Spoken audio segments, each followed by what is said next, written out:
us off. But I would want to introduce our keynote person here today, Dr. Bertha Boykin Todd, and just welcome her to Rocky Mount. She is joining us from Wilmington, North Carolina, and she's going to do a presentation on the reconciliation process that went in Wilmington after the race riots of 1898. Dr. Todd is a member of the 1898 Memorial Foundation, which has been working through reconciliation since 1995. She is known as a retired educator and community advocate. Dr. Todd holds degrees in administration and supervision, education administration and supervision, library science and biology from both East Carolina University and North Carolina Central University. Her work has been documented in published books. Additionally, Dr. Todd has served as an assistant principal for John T. Hoggard High School in New Hanover County and has served as a human relations trainer for both New Hanover County Sheriff's deputies at Roland Rice School in Wilmington. Dr. Todd has also served as a career development coordinator, a librarian, and a secondary summer school principal. She's also completed a large amount of consulting and professional work. Her presentation today will be a great kickoff at the start of our community conversations. These dialogue sessions will deal directly with the Confederate monument. And without further ado, I'm going to introduce Archie for his comments. And again, let's welcome Dr. Todd here to Rocky Mount.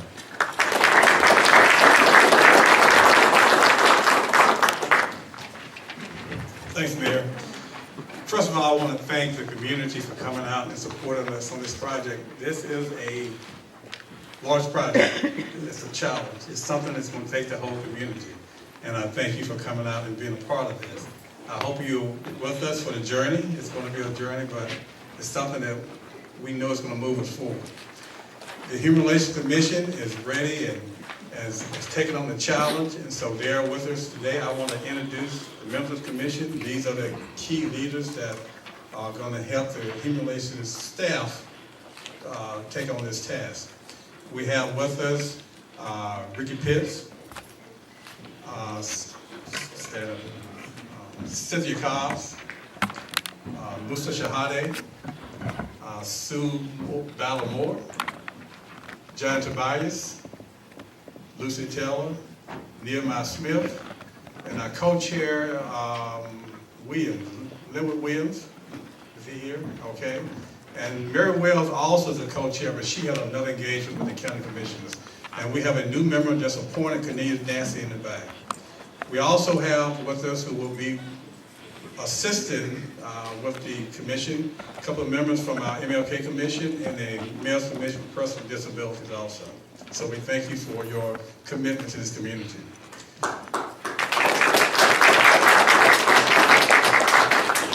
And I want to thank the mayor, thank the city council, and thank the city manager's office for their support.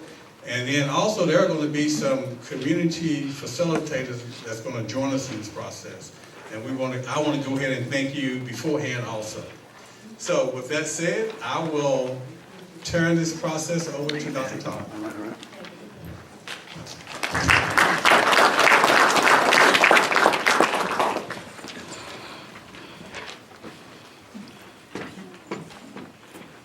I'd like to say first, good afternoon to all of you. Then I would like to commend, along with Mr. Mayor and all of the elected officials, your commitment to moving forward. My commendations to the city officials, elected officials, for your moving forward goals. You're also to be commended for hiring the first female city manager. I'm commended on that. And I'd like to say to you that I've known her since she was a little one. My daughter and Rochelle went to YWCA camp together. And then Rochelle is a graduate, of course, of John T. Hoggard High School, where I was assistant principal, and we had plenty of riots during school desegregation. I also also have with me today my friend, my personal assistant, my chauffeur, my secretary, my housemate. She is better known as my daughter. Rita, would you raise your hand? Rita is a retired educator who is a graduate of UNC Chapel Hill and UNCW Wilmington. She retired in 2010 after teaching 30 years in the North Carolina public schools. Currently, and I laugh about this, she has a part-time permanent job in one of the most devastated schools, elementary schools, in New Hanover County. But I think, I may be prejudiced, she's doing a very good job. Now, how many of you are natives of Rocky Mount? Okay. How many of you are elected officials?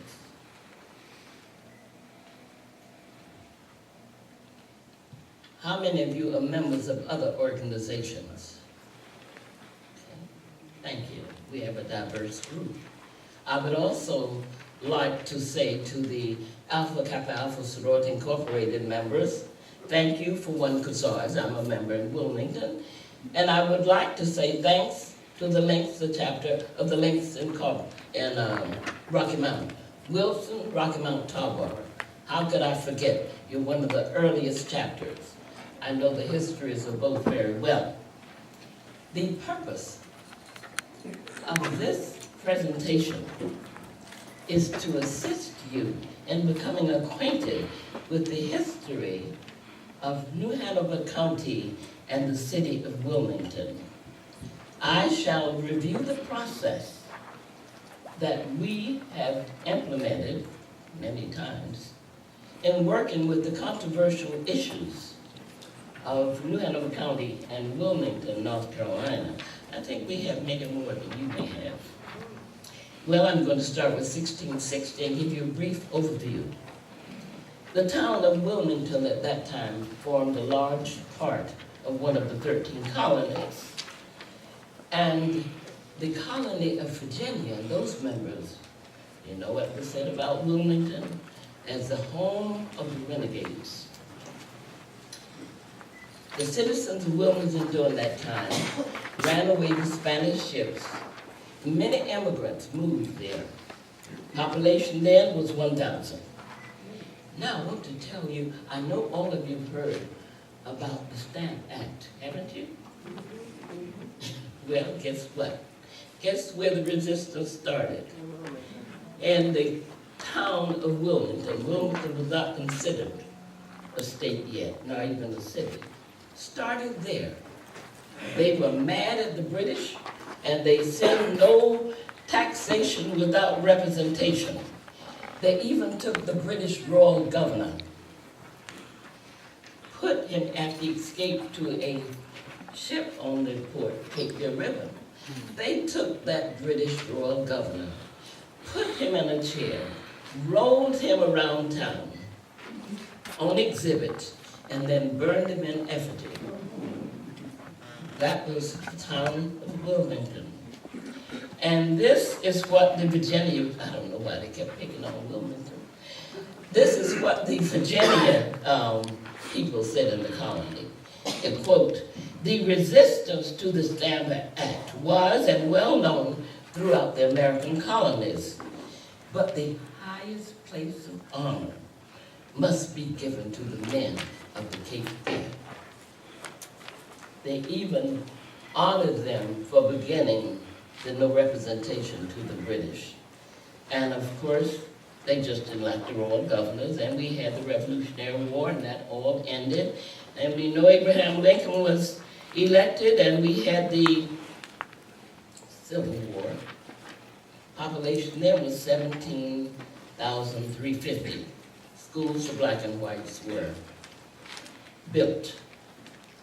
However, between 1890 and 1899, following the Civil War, just 33 years, we found in Wilmington a paper, a daily newspaper called the Daily Record. It was run and edited and owned by a man called Alex Manley. Now, Alex Manley and his siblings were the offsprings of the Governor Charles Manley of North Carolina and his mistress. I forgot to bring the picture of Alex Manley. I did meet his nieces in 1999. You may not have heard of a lady called Rebecca Felton. She said, and she was from Georgia, her husband was a legislator from Georgia. And this is what she said. She was quite a speaker. She said, I tell you what, we must look after our white women, whether they're poor or rich. Because if we have to lynch niggers, she said, a daily, 1,000 daily. Well, I think the relationship between Governor Charles Manley and his mistress was consensual. So Alex Manley, before that, simply decided he was going to respond to Rebecca Felton's speech in Georgia. And he wrote an editorial for his own paper. At that time, the Daily Record was the only black newspaper owned by a male or female in the United States. That was the only one, the Daily Record. And of course, he did write the editorial. And no one read it. They read it, but no one objected to this. Now, I don't know if you've heard about fusion politics 13 years after the Civil War. The city of Wilmington, the town of Wilmington, was considered the black bourgeoisie place. There were more blacks in Wilmington, more learned blacks in Wilmington than whites. We had the wealthy whites, we had the not so wealthy whites who were wheat farmers, and they were called populists. And of course, most of the blacks at that time, and some whites, were Republicans. Quite a twist now, but then, that's because Abraham Lincoln was a Republican, and he was president during the Civil War. Well, they really became more politically astute and decided that they were going to win some elected positions. You know what they did? They said, listen, if we not so wealthy whites and those of us who are black and black bourgeoisie, if we fuse together with the populists and the Republicans, then we are going to win. And you know, they did around 1894 and 1896. And they felt good about themselves. I even read where the members of the black bourgeoisie females were pushing the white females off the street, and that was not right either. But they served as elected officials during this time. Now let me tell you who did not like this at all.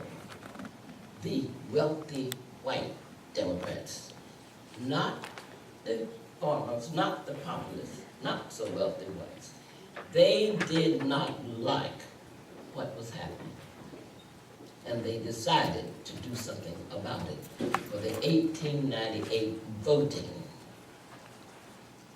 First, they brought up Alex Manley's letter, his editorial. Then the militia came in from Fayetteville, North Carolina. And then there was, no, the militia was right there, sorry, the red shirts. They were called red shirts because they originated in South Carolina, and they were wearing red shirts. Well, they went around the town intimidating the Republicans and those with the fusion politics. They were determined. They were not going to let them be elected another time. What was the response to that? Democratic machine revved up. The Republicans were gleeful, but trying not to show it. They were running the city. And the vigilance of the paramilitary organizations really got into action. In November, month of November, these militia and these red shirts did everything they could do to frighten. They went door to door, telling the people, you better not vote. This is what we are going to do. And when they decided to really do this, guess where they went first? They went to Alex Manley's newspaper and burned it down and told him they wanted him to get out of town. This is on the eve of November 10th, 1898. Well, since Alex Manley really was the son of Governor Charles Manley, they couldn't tell if he was white or black.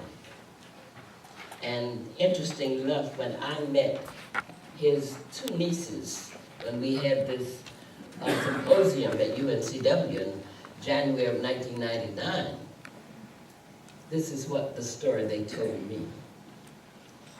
He had his top hat on, he had his horse and buggy, and he was on his way out of the city of Wilmington. The red shirts stopped him. They were delivering rifles to all of the whites. And they said, have you seen that Negro, Alex Manley? And he said, no. He tipped his hat. Do you have a rifle? And he said, no. Well, let us give you this rifle. And if you see him, you shoot him on sight. And he said, thank you, I will. And he got out of town undercover. Some of his white friends had given, I learned that later, a code that when he came to the guards or the militia, all he had to do was give them the password. And he knew the password. And in the dark of night, he and his family slipped out of town and moved at that time to Virginia. That's what his nieces, both of them are dead now, but that's what his nieces told me about Alex Manley. Now, we had the banishment of whites and blacks throughout the city of the county. Many whites and many blacks were run out of town and told, do not return. And they did. And there were many other blacks who were killed and thrown in the Cape Fear River. Now, what were the effects of this violence? Massacre. Complete change for blacks and some whites. I've met some whites, the descendants of some whites, who later came to the commemoration. I met some blacks. They're descendants. They did not return. Property was lost by blacks and whites. Businesses, because blacks had a majority of the businesses at that time, were closed. The population in Wilmington dwindled greatly, and it's never been that again. Unfortunately, even when I moved to Wilmington from Durham, there were no black elected officials in 1952. And when we did get a black elected official, the newspaper said that this was the first elected official to city council since 1898. Thank God we've broken that record now. And we're in the process of trying to build, but I said this is about voting. You will see this clip that Rita and Mark's done a good job with. I don't know what we would have done without it. But they will show a clip that was made with people throughout North Carolina regarding the voting process. And let us remember, don't ever forget the voting process. Rita, Mark. You may wonder why she went through all of that history. Your history will determine your future. And unless you examine it, it will be difficult to move forward. So I just wanted to sum that up for you. And you'll receive a packet with everything she just went through. So you don't need to write anything. This 14-minute video clip is going to provide you with a visual representation of what she just discussed. Okay?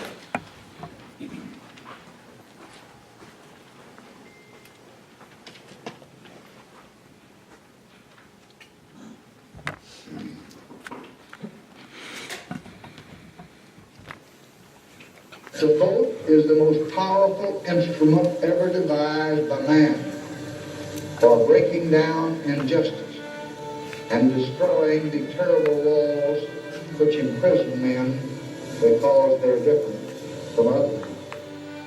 There are people who died for the right to vote. There are people who got the heads we did on the Edmund Pettus Bridge for the right to vote. We cannot turn back. We have to keep going forward. Top new measures mandating that voters produce photo identification. 16 states have passed or enacted a variety of poll access laws. There is what looks very much like a coordinated effort among Republican legislatures and Republican governors to pass laws making it significantly harder to vote. Democracy NC, the NAACP, and voting rights groups across the state believe that the new voting legislation is a response to the upsurge of minority and youth voting in the 2008 election. They're organizing to stop these measures from becoming state law. Our right to vote is sacred. Our right to free and fair elections is sacred. But right now in North Carolina, our rights are being threatened. One measure pushed by North Carolina legislators would force an estimated 450,000 active voters to apply for state-issued photo ID cards. Another would make it harder to register and would limit the amount of time the polls would be open. At the same time, North Carolina's lawmakers are refusing millions of dollars in federal funds to buy voting machines and keep voting locations open. They are trying to stop, steal, and segregate the power and the potential of the black vote. The new laws would disproportionately reduce voting among low-income people, African Americans and Latinos, young people, and seniors. We are a multicultural, multiracial society. That is who we are as a people. If you want to have a government that reflects the people and serves the people, you've got to have a multicultural, multiracial government. While sponsors of North Carolina's proposed voting laws claim we need them to curb voter fraud, opponents point out that fraud is rare and argue that the real reasons lie elsewhere. They urge us to remember that today's campaign to limit the right to vote echoes one that took place over 100 years ago.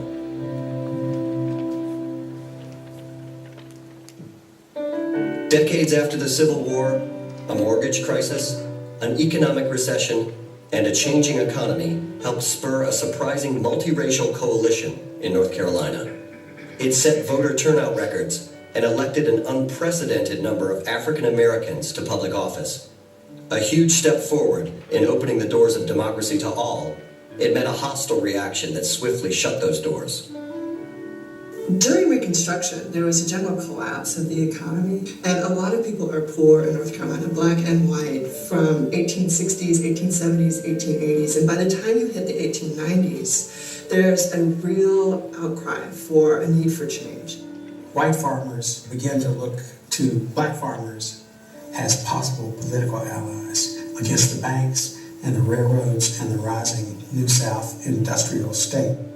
It was a really remarkable experiment in its historical moment in interracial democracy. This fusion coalition won every statewide election.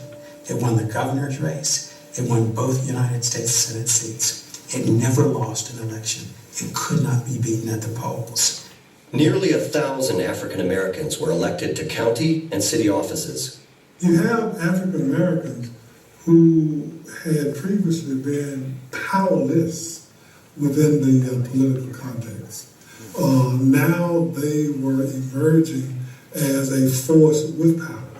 The Fusionists placed a 6% cap on the interest rates that banks could charge farmers.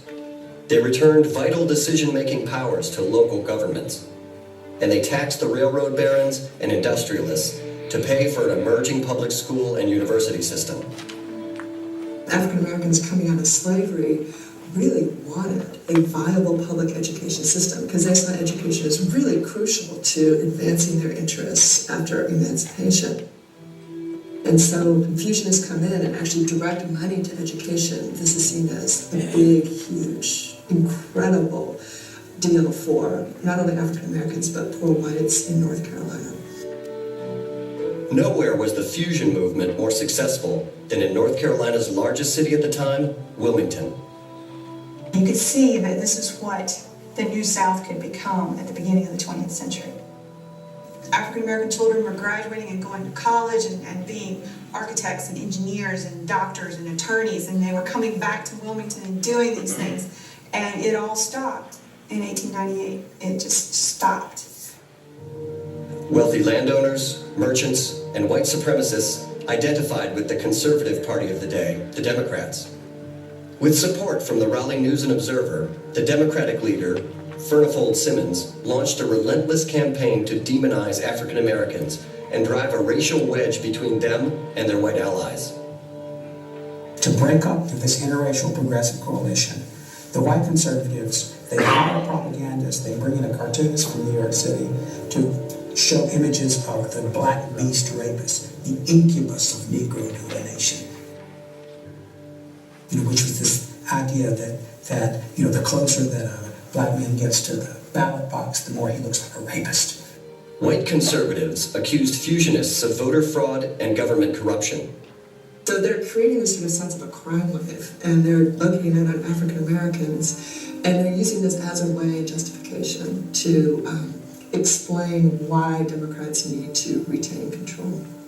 And so these cartoons ran pretty regularly in the newspaper. And we have to remember that not everyone in 1898 is literate. And if you couldn't necessarily read the entire newspaper article, you could see a cartoon and get the gist of what they're trying to get across in the paper. In the run-up to the 1898 elections, Democrats organized vigilante brigades called Red Shirts, who patrolled the streets, menacing both white and black voters. The white leadership made a point to have business owners tell their employees, particularly if they were black or if they were Republicans, that if you register to vote, you will lose your job. Democrats in that period are very open about saying, look, if we're going to win, we got to make sure people don't vote. The Democrats swept the 1898 elections. Still, the Wilmington city government remained in the hands of the Fusionists, but not for long. Wilmington was an armed camp. The Democratic Party leadership were putting guns in the hands of every white man they could find. They were giving them whiskey. They were putting them in rallies, and they were empowering them, and they were instilling this fear of African Americans in them. Tensions exploded over a bold editorial in an African American newspaper. A mob of 2,000 stormed the paper's office and burned it down. They started out in the morning and marched troops into the black community and began to shoot it up, to fire just indiscriminately into the black community, causing thousands of people to flee their homes out into the woods. The conservatives then rounded up both black and white fusion officials. With 500 or 600 whites all on, and they would bring in each elected official one at a time and bring him into the middle of the crowd and sit him down in a chair, and was told, you have a choice. You can resign and leave, or we'll kill you.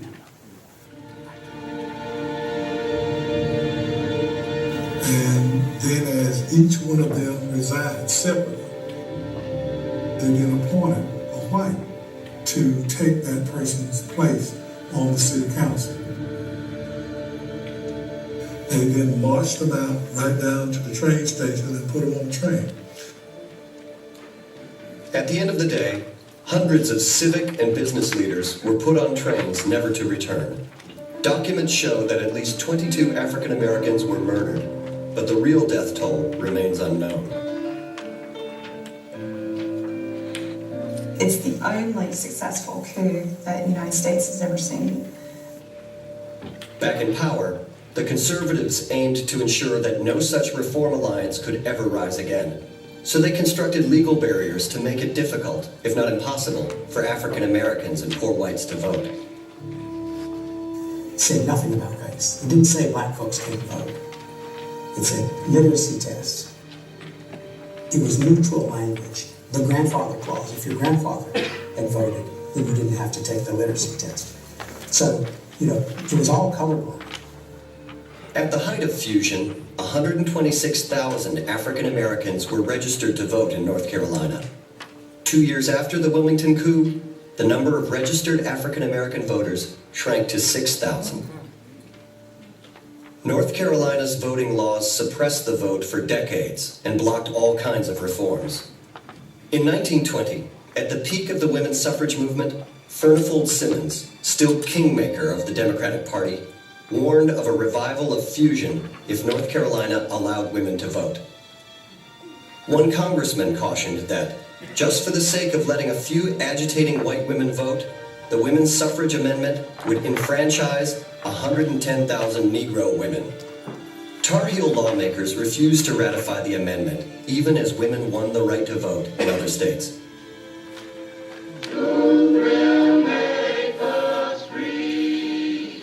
Barriers to the vote remained until passage of the Voting Rights Act in 1965.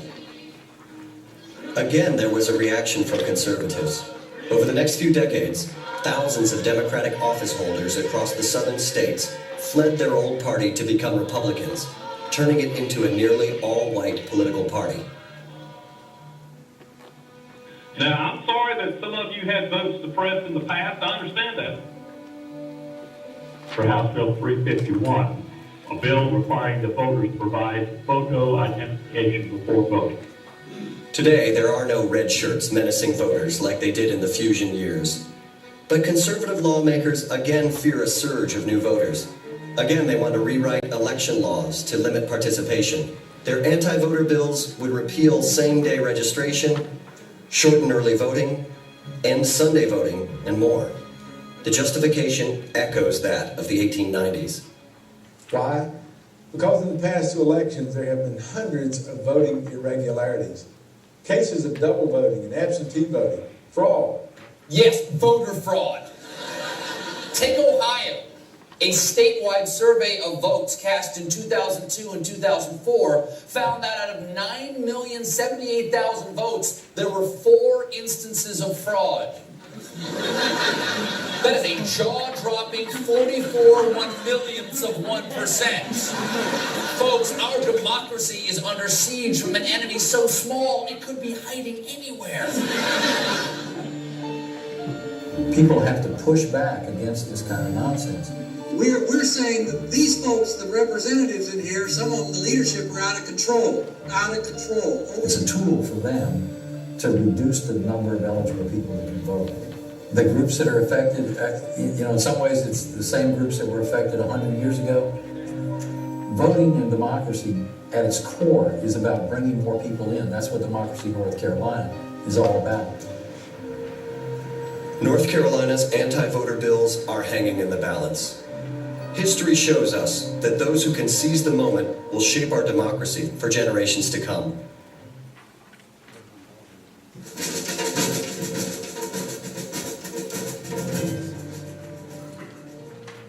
You may wonder again why this was shown. The descendants of these people in 1898 weren't responsible for what happened, but they bore the brunt of it. Some felt guilty, some stayed out, others gradually participated, but it's your history that is going to guide your future as far as addressing those things that may be painful. So that's why that was shown.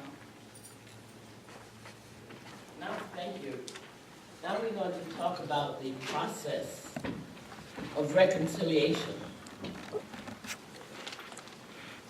In 1995, some university professors, black and white, community citizens, black and white, members of other organizations said that Wilmington has had this skeleton in the closet for almost 100 years.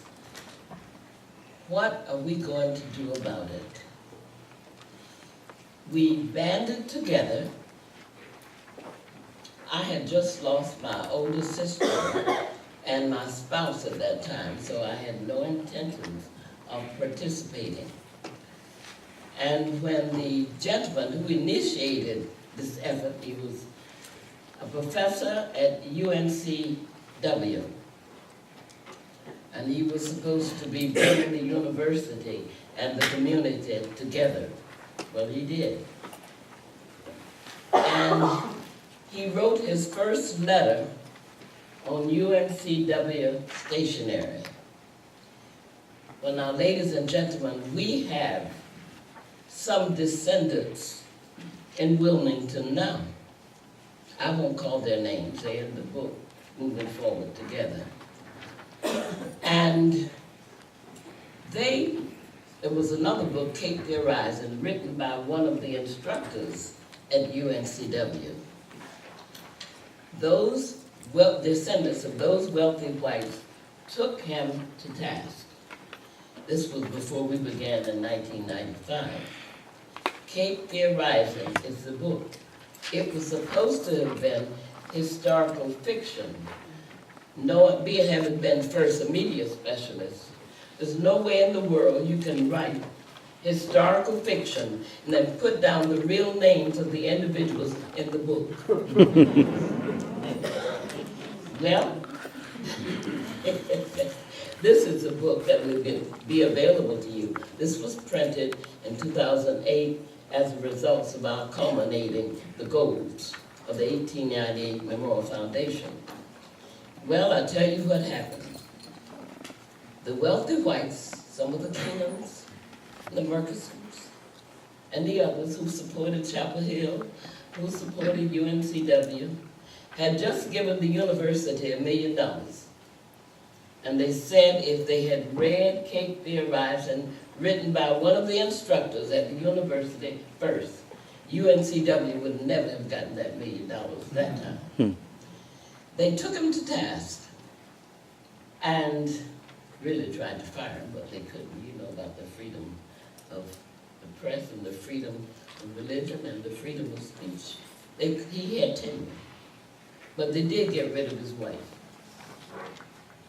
Now, when the man, Dr. Bolton Anthony, who lives in Chapel Hill now, asked me if I would help him, I said, Bolton, I'm sorry, I've been through school desegregation, I've been through this, I'm grieving, I don't want to be bothered with this controversial event. Well, he left me alone for a while, but the 1898 First Centennial Foundation required, when they organized, you have one black and one white co-chair of the foundation, and one black and one white co-chair of every subcommittee. One doesn't move without the other one. And the young man who was a co-chair for Bolton, Dr. Bolton, left him, he was a lawyer, and left him, moved back to Pittsburgh. So here he comes again. I said, Bolton, I will serve as an interim until you can find someone. Well, I did not realize Bolton wasn't even looking. So I ended up in an activity that I worked on. Very few of us worked for 13 years. 13 long years. That's how we discovered the city of Wilmington has the controversial distinction of having had the only successful coup d'etat in the United States.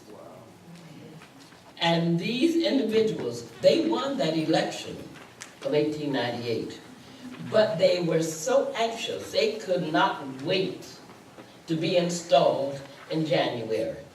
So that, as the film strip said, or the partial film there, they just went to each office of white and black, populist and Republican, and said, okay, clear out your stuff. We're taking over. And that's what they did. So when I became the co-chair with my white counterpart, guess what I did? I first went to the Star News and told them now, listen, because I worked with him in the school system, this was after I retired. I said, I know you gave someone a fit about some controversial issue, but will you please call me if you want to know more about what we're getting ready to do before you just publish it all over the paper. And I also asked him something else. We had some families whose forebears were involved in it. I know you shouldn't ask newspapers this, but I did it anyway. I said, and those individuals whose grandfathers were in this, the wealthy white Democrats, tell the story. Just try not to mention the names if you can. I said, tell the true story. And you know, he did that. News and Observer, when we had the symposium, gave those same people a fit, but we did not do it. Now, why did I do that?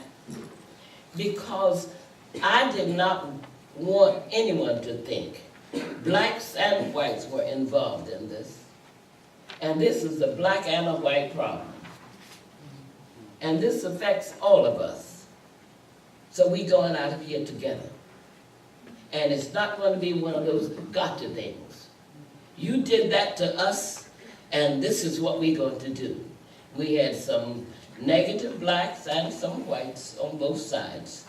And every time we went to speak, and we did lots of that, folks, we spoke to all white groups, all black groups, everybody, spreading the word during those 13 years. And I'll never forget the Rotarian chapter, one of those chapters at Wilmington. Didn't like my white counterpart for some reason, I don't know why. But I had spoken with them before. And they said, why don't you come? Well, my credibility was good. I'll be frank with you. We all mixed. We are members of the human race. We are ethnic groups, folks. And if you don't believe it, get your DNA. I got mine. Can you believe I'm 7% Irish? Yeah. And 2% Scandinavian? And Europe West and Europe East? I look at this mixture, and I said, well, how did this get to be? But we were on a plantation somewhere, I guess. Now, they did not want Bolton to come with me to speak. I said, well, if Bolton doesn't come, I'm not coming either. And then they had someone else, another Rotarian, to tell me, a friend of mine, will you please come and speak, because they don't want Bolton. I said, listen, if Bolton can't go with me, then I'm not coming either. We did that to the Chamber of Commerce. We did it to all groups. We stuck together, white and black, co-chair, talking off the same page. Now, although there were many whites run out of town and blacks, there were many blacks killed. I'm going to tell you a story, thrice down. I'm looking at my time. hour and a half, but we got to use some time for it now. Once we commemorated the 100th anniversary of those blacks and whites who were run out of town and those blacks and whites who were killed. There was a lady, a white lady who called me up, her name was Wilma. If my life depended on it, I couldn't tell you who she is. She said, I've been keeping up with you, and I will help you build the memorial. I'll help raise money for it, but I want to tell you a story. I said, okay. We had it at Dahlia, about 50% white, 50% black attended the 100th commemoration.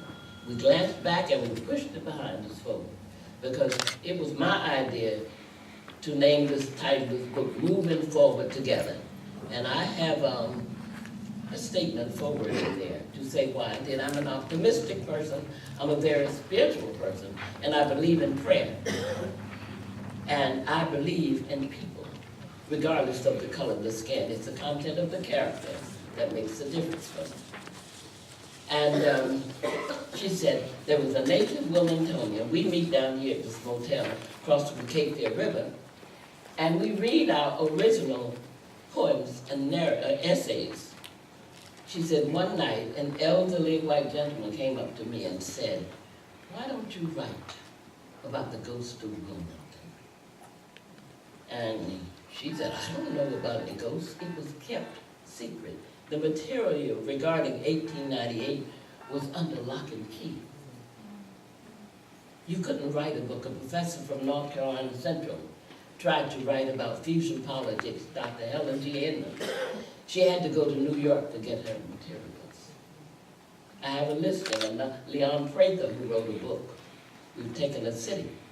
Had to go to New York to get the materials because at that time, the great white fathers, the wealthy Democrats, would not release it. They kept it under lock and key. Well, we were determined to get that out in the open. We were determined the 1898 Centennial Foundation culminated that event, November 10th, 1998. But that wasn't all. We had to find funds for the memorial, which is, I would say, worth about valued at $1 million. We had several co-chairs. I was the first acting co-chair, black, that worked. So when I moved from that position, I had a white male who worked with me to raise the money. And we had 10 people and agencies give us $10,000. We had some to give us $5,000, some $4,000.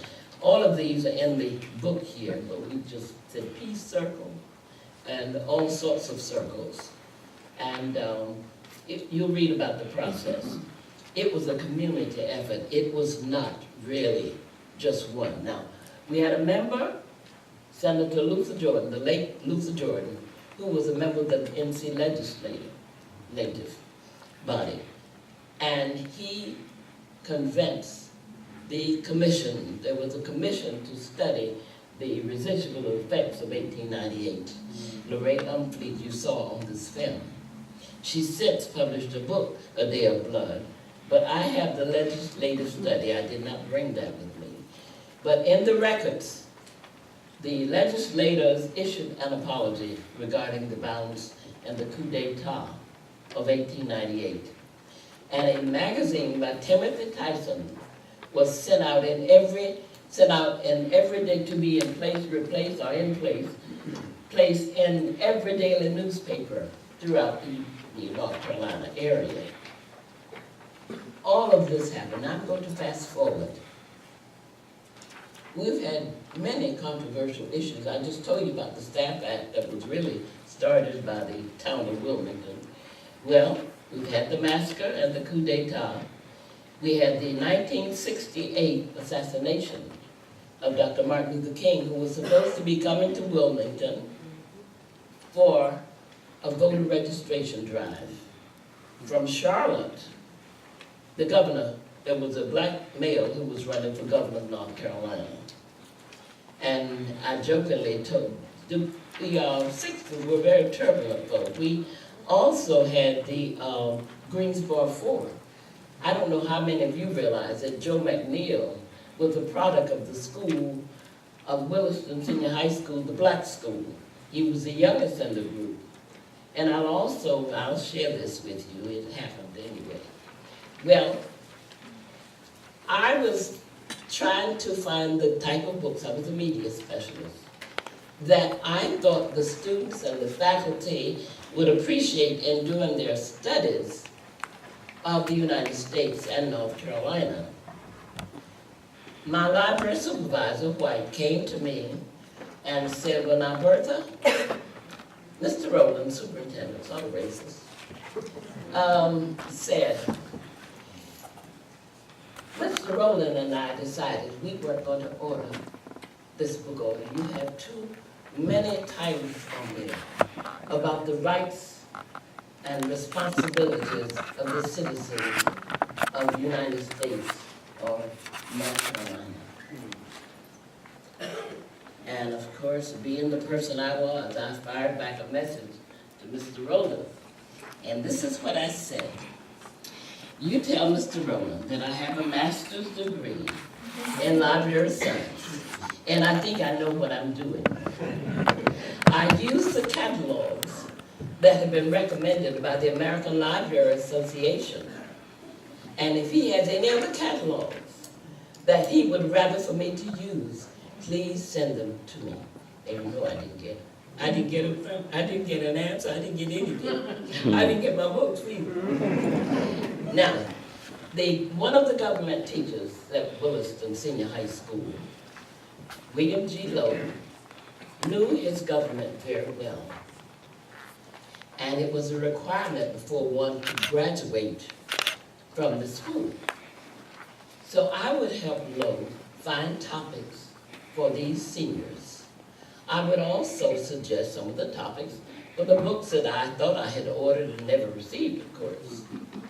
And these students knew their government very well, the rights and responsibilities, regardless of the color of the skin. And Joseph McNeil was in that class.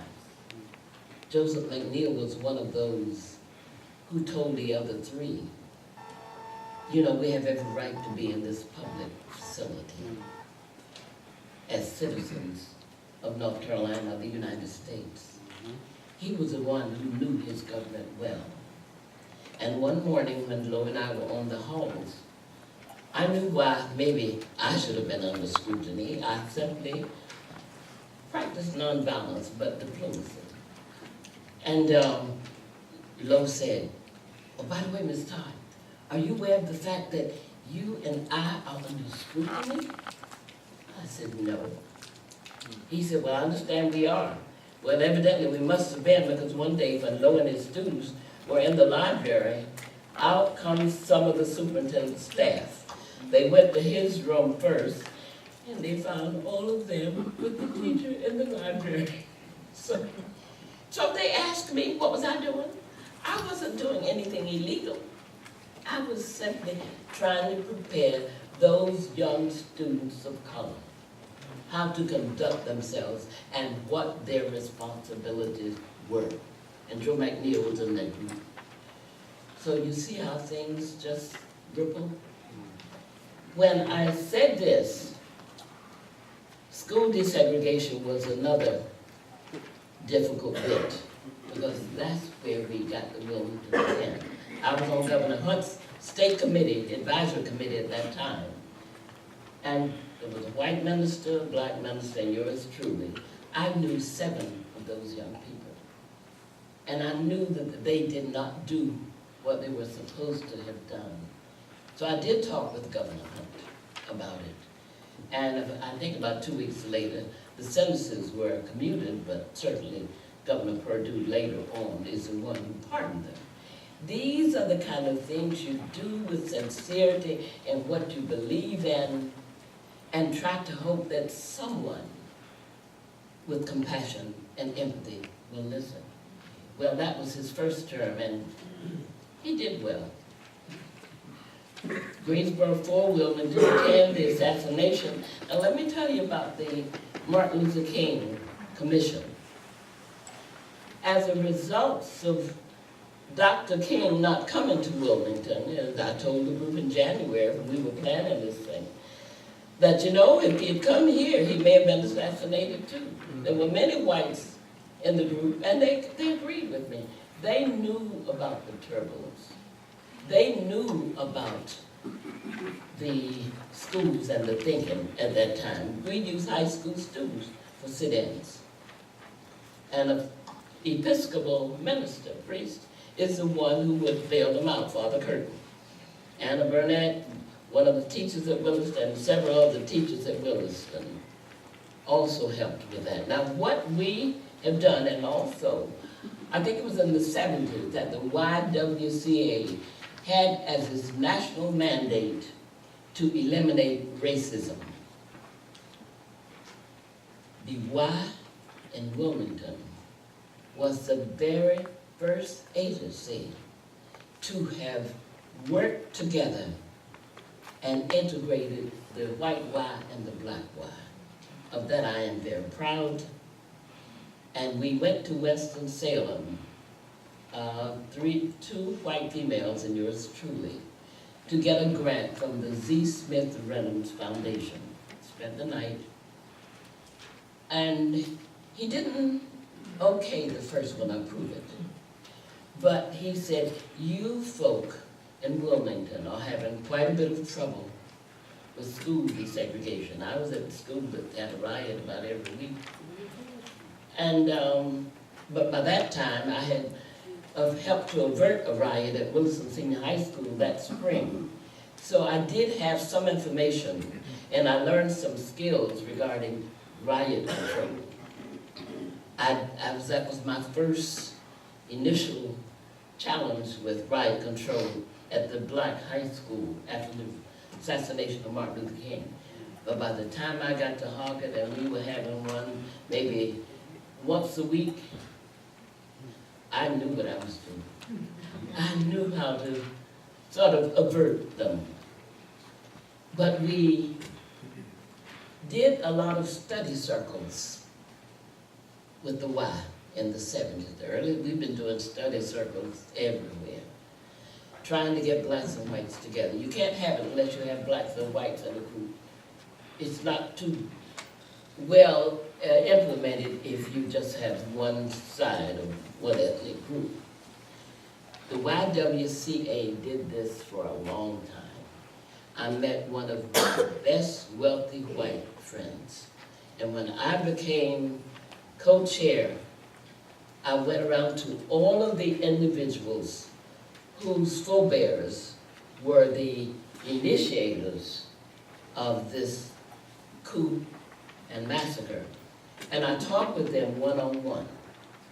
I did not know when I really knew some of them before that. The Taylors, the Walker Taylors, the Murchisons, the Camerons, the Roundtrees. And I talked with them, and I said, now this is not a gotcha thing. We want you to participate. We want you to be the ones to say, we have faced the skeleton, and now we're going to move on. We're going to move forward together. And one of them called. I had known him some other place. He said, well, Bertha, what do you think I ought to do? I said, George, I can tell you one thing, no Walker. We're going to dissolve after this is over. Now, if you want to get on this train, you better. And because you will regret it later. And I was really asking for money. I left and went somewhere. When I got back, Walker had placed his $1,000 under the mat. The mat, and I picked it up. But we are candid, we are optimistic, but we're positive folk. Respect another's point of view. And I even worked together with the Klan member when we had the large Human Relations Commission. And you know what we were voting on? To name the building the Martin Luther King Center. And Tex Gross, the Klan, was right along there with me. We learned to respect each other. Now let me tell you what I have written down here. Reconciliation continues And Rita's going to show, Rita Mark, about the continued with the film. We're going to close with that. And I have only a few more words to say after that. We always developed a core group of leaders, elected officials, community leaders, and citizens. When we began in 1898, we went to city council. We went to the county commissioners. We went to the Board of Education. They sent representatives. City council gave us some money, county commissioners didn't give us any money, but they sent some representatives. And we let them know. I think the Chamber of Commerce gave money too. Because we knew it was going to take money to get that memorial, as well as efforts we were using to implement. We secured a professional public relations firm. We had a human relations commission there then. We developed and implemented study circles. Same thing I did at Harvard High School when it was desegregated and the teachers and the students were not trained or not, no meetings were held for them so they might better adjust.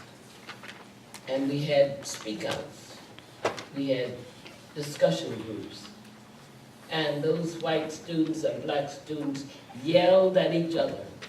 I had a white counterpart with me. And we laid down some rules that they had to follow while they were talking with each other, like respect the other's point of view. And the first year I was at Harvard, we did speak outs. The second year, I've forgotten what I called them. I have to look at my own book that I wrote to find out. And the next year, we had discussion groups or issues.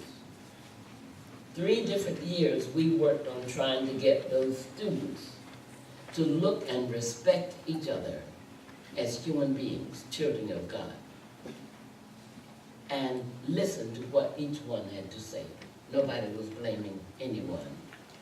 Now, we do have some Confederate, oh, by the way, include pastors too. Can't do without the pastors. No. We do have some Confederate monuments in Wilmington. I'm sure those of you visited have noticed those. But right now, there's a core African American Heritage Commission group, one of the extended city council organizations, who is busy putting up markers about different accomplished blacks and different bits of information about people like Alex Manley. Dr. Chauvin's been there a long time. And all of those things have been approved. Now we're getting ready to work on one for Joseph McNeil. So we're not, it's history, folks. We're matching the white history and the Confederate bit with what blacks have done. Can you deny we were in slavery? Can you deny the Jews were in slavery in Egypt, led by Moses? It's history. I'm not saying what you do. I can't tell you, I'm telling you what we are doing. And we had the pastors get 40 or more pastors together for the event. I'm going to ask Rita and Mark if they will show you. Before we show that, I want to let you know, and Mom will say this, because of her time at Williston, and because of how she helped to handle, or helped to keep the students, the black students at Williston, from going over to the white school there and raising the devil when Martin Luther King was assassinated, because when Williston was closed and the students were sent to either New Hanover High School and the faculty, or to Harvard High School without any notice, and that's why they were angry. Because of all of the times when she kept them from fighting and was able to keep them from fighting, she was the perfect person to co-chair this. Now, I realized my father and my aunt had died that summer, 6 weeks apart. But God in His infinite wisdom knew exactly what he was doing, because if they had been living, she would not have done it. And she argued about it and she complained about it, but she kept going. She is the only African American that I know in Wilmington, and I know a bunch of them, born and raised there, who is trusted, and all people feel comfortable with her. Oh, there are always haters, always will be naysayers. But if she had not done this, I don't know who would have. So just let that be your guide. Even though the study circles, I participated in those, could get rough during the 1898 initiative, they can still get rough. But until we examine our own feelings and our own beliefs and our own prejudices, we can't move forward. And we've all got them. I love it when people say, oh, I'm not prejudiced. And I say, you're prejudiced against something. But you need to look at yourself and see. Now, the video clip that you're going to see, and I'm going to fast forward it. It lasted 2 hours and 36 minutes, which was a little long. But it was, and I have to tell you this, Mom said, I'm going to this meeting that I've been invited to, and I'm going to sit there and I'm going to be quiet. And I said, okay. I get a Facebook message about an hour into the meeting with a picture of Mom, and it says, your new co-chair. I'm thinking, okay, how did we go from sitting and being quiet to becoming co-chair of this initiative, which was the 50th anniversary of Reverend Martin Luther King being assassinated. Well, apparently the district attorney was very persuasive, and he said to her, I wasn't even born then. Please help me. He took his children to Memphis, Tennessee, and to the Lorraine Motel. They didn't know who Martin Luther King was. So he came back, and that's what started the whole thing. And this is the culminating activity that occurred on March the 4th of this year at the Williston Senior High School.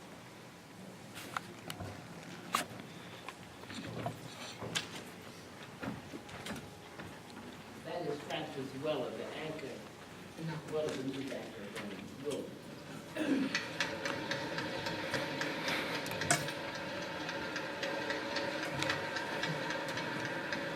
You know, Dr. King had a dream.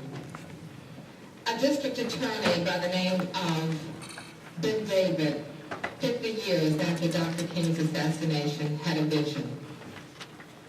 He wanted to see tonight. And so he put together a group of people called the MLK Commission.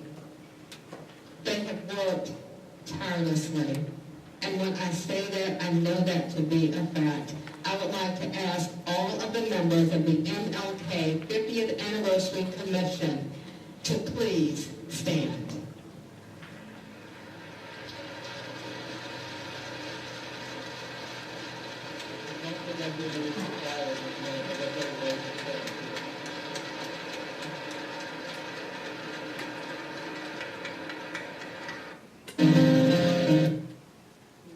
She was also a Peace Corps volunteer in Liberia, appointed by President Carter as head of the Head Start and Early Childhood for the United States.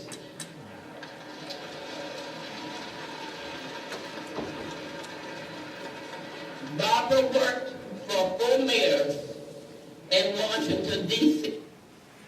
with anxiety. We were also frustrated, angry, and sad. A majority of the students at Williston, however, went beyond that sadness. And they decided they wanted to go to New Hanover High School. They also wanted the principal at New Hanover High School and the principal of Williston Senior High School to lower the flag in memory and honor of Dr. King. We, the faculty and staff, worked hard with these students at Williston in order to avert student violence. We tried to establish and maintain the system of the United States of America and to the Republic for which it stands, one nation, under God, indivisible, with liberty and justice for all.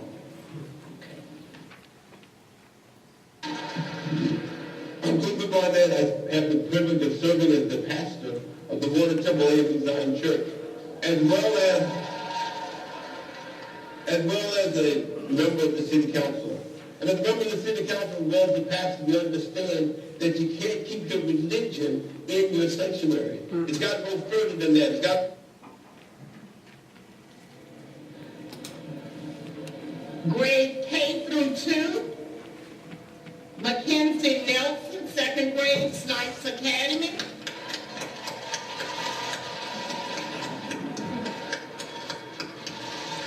There was an essay contest. I'm going to give you the link to this Facebook page so you can watch it. Precious. established in 1906 at Cornell University. And these men right here are some of the men from Alpha Phi Alpha right here in Wilmington, North Carolina. We're going to sing our fraternity song. The first stanza of that song, and it says, in our dear 8x8 fraternal spirit binds, all the noble, the true, and courageous, manly deeds, scholarship, and love for all mankind are the aims of our dear fraternity. And those words truly embody and truly represent the life that Dr. King lived and the legacy that he's left behind. What is what you hope people will learn about Martin Luther King? I would hope that our young people would know that to live in this society today, if they would just stimulate this life, learn about it first. And They also did a documentary, and I'll give you that link too. I think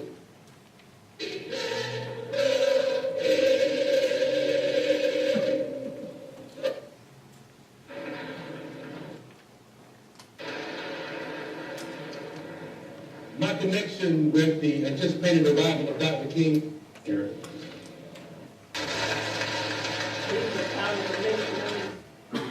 This unique space Chairman of Congress. to make no cap.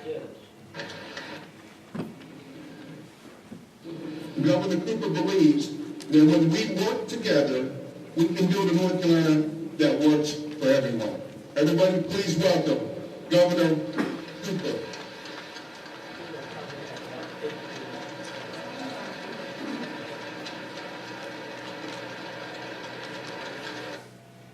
We're all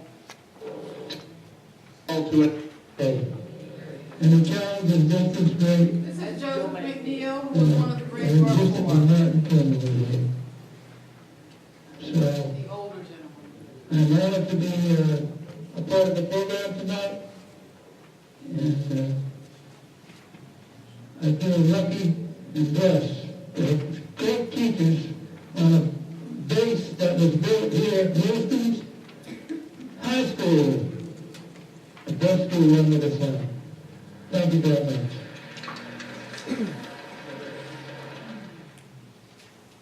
Is that it? I would like to say this. There are some books, if you'd like to have them, and you will get a comprehensive packet. This is, since one of the Wilmingtonians, the natives, asked me, people didn't, especially blacks, did not like for people to come into town, and they didn't like Yankees at that time early. Whites didn't, and blacks did not want anybody coming to stare up anything. Well, I didn't know. This is my restless journey. I've been sort of restless. And the other one is moving forward together. But these are my closing remarks. And they're straight from the heart. These efforts require a profound commitment, perseverance, positive and diplomatic actions, a respect for others' points of view, and a whole lot of prayer.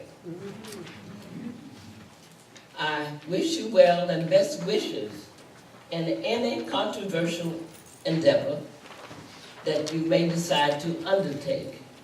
We are still in the process of reconciliation, and that is not a revolutionary effort. It is a process of evolution.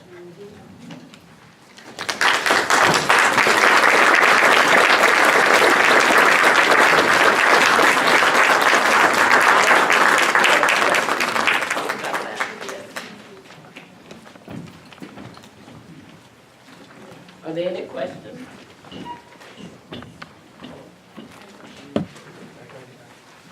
During the coup d'etat, where was the federal government?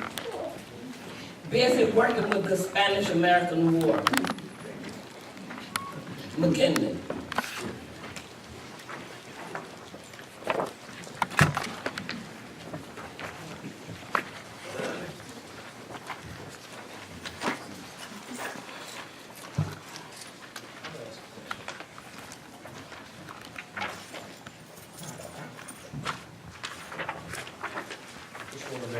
Make sure I understand the process. So to address a controversial issue, it sounds like to me what you're saying is to do that, it's important to study our history, to understand where we've come from, and all of our complete history as much as we can. And for us to engage in the process of studying our differences, our different viewpoints in a respectful manner, as you said, and to spend time together to really develop that rapport and that understanding of each other. It sounds like to me that's very fundamental to be successful. It is. I just want to make sure I understand. Well, you do, it is. And I can't tell you how, and you need a core of blacks and whites, and they've got to get their issues straight first, too. Even before you go out to the public and talk. It won't work otherwise. Well, it didn't work for us anyway. You can't expect a core of individuals, and you're going to tell them, well, this is what we voted for. Well, what about the rest of the people in the community? How do they feel? And it's a process.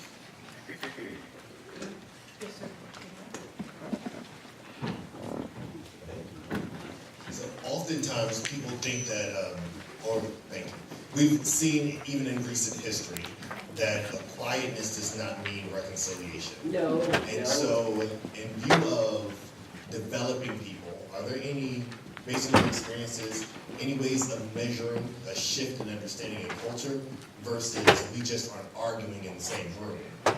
Well, you're going to get angry sometimes. I was talking with Ed Higgins, the chairman of the county commissioners, and chairman of the Board of Education. There was a black female on the board. And he said, Bertha, they just went at it. Well, he said, I'm glad we weren't in public. Well, this is why any core group of diverse people will have to get themselves straight first. Analyze yourself. I gave a series of 6 to the wealthiest white church when I first moved to Wilmington in 1952. They were not even letting blacks visit. And this lady whom I met and worked with on study circles, we did it for 2 years. We even got to the place Betty said, oh, Bertha, I wouldn't mind having you as a neighbor. She lived in, of course, the wealthiest white community. I said, Betty, look at me. There are many more people out there like me. She was open, she was receptive. We got to be very personal, talking about issues. And I flew back from Atlanta for her husband's funeral. Both of them are dead now. Her children called me when she was on her deathbed. She's in my book, by the way, My Restless Journey. And we went to the superintendent to tell the superintendent that how we had benefited from 2 years of discussion. And we thought the teachers and the principals and all of the educators would benefit from a required or mandated week of training. And they did. He bought into it the next year. And Rita wants me to read this philosophy bit, but this is when I first went out there in 1995, and I wrote this because at that time the county commissioners wanted no parts of this. No one living in Wilmington today was a participant in the events of 1898. Consequently, none among us bears any personal responsibility for what happened. But all among us, no matter our race or history, whether we have arrived here, talking about Wilmington, only recently, or come from families that have called Wilmington home for generations, all among us are responsible for 1998. On each of us falls the personal responsibility to make our community one where economic justice and racial harmony flourish. Surely this is a challenge we're willing to accept. This was in the front of this book. And this got prepared even my good friend Betty Cameron. And she said, well, Bertha, this doesn't sound as if it's a gotcha thing. I said, no, Betty, it's not. And we had mission statement to tell the story of 1898 and make the real history known, to heal the wounds of racial division which continue in the city, to honor the memory of those who lost lives and property in 1898, and to restore the hope through efforts that foster economic inclusion. You've got to go out there with the self-evaluation. And if you don't believe in what you're doing, don't get in it. If you don't respect another person according to the content of the character, don't bother. And it takes prayer for all of that. I had a two-part question. One is that, you know, when you talk about red shirts, it reminds me of brown shirts in Nazi Germany. In other words, there are people that are willing to use the gun to obtain political power. My question is that if this kind of thing should happen to us, I think one of the things that we should do is learn how to be prepared to have self-defense.